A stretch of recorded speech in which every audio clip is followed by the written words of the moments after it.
আরাফ, স্বামী সায়রা স্ত্রী, দুজনে বিকেলে বারান্দায় বসে চা খাচ্ছে। আচ্ছা, তুমি কি জানো একটা সুন্দর সংসারের জন্য কার কি গুণ বেশি থাকা প্রয়োজন? কেন বলো তো? আমার তো মনে হয় অনেক ক্ষেত্রে স্বামীর পাল্লাটা একটু ভারী হওয়া উচিত। যেমন যদি স্বামীর একটু বেশি থাকে তবে পরিবারে একটা দৃঢ় ভিত্তি তৈরি হয়। একদম ঠিক। তবে তুমি কি জানো ঘরকে শান্তিতে ভরিয়ে রাখতে স্ত্রীর কোন দিকগুলো বেশি থাকা দরকার? শুনি তবে তোমার লিস্ট। একজন স্ত্রীর কিন্তু এই ৫টি গুণ স্বামীর চেয়ে একটু বেশি থাকা উচিত। ১.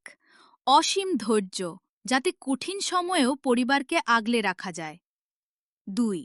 অফুরন্ত ভালোবাসা, যা দিয়ে সবাইকে আপন করা যায়। ৩. ঘরের এবং মনের পরিচ্ছন্নতা। ৪. নিখুঁত পরিকল্পনা জ্ঞান, অর্থাৎ ঘর চালানোর বুদ্ধি। ৫. এবং অবশ্যই একটি শুদ্ধ জীবন যাপন করার মানসিকতা। দারুণ বলেছে তো। একদিকে কাঠামোর শক্তি, অন্যদিকে মায়ার বাঁধন। কিন্তু সায়রা, শুধু কম বেশি হলেই তো চলবে না।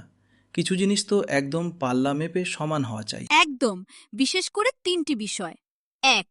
একে অপরকে ঠিক মতো বুঝতে পারা। ২. একে অপরের প্রতি সহনশীলতা বা মানিয়ে নেওয়ার ক্ষমতা। ৩. আর সবথেকে বড় হল একে অপরের প্রতি গভীর সম্মান ও শুদ্ধতা। ঠিক তাই।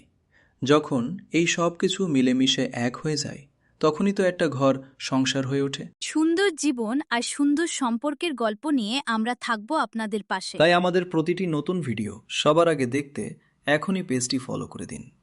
দেখা হবে পরবর্তী ভিডিওতে।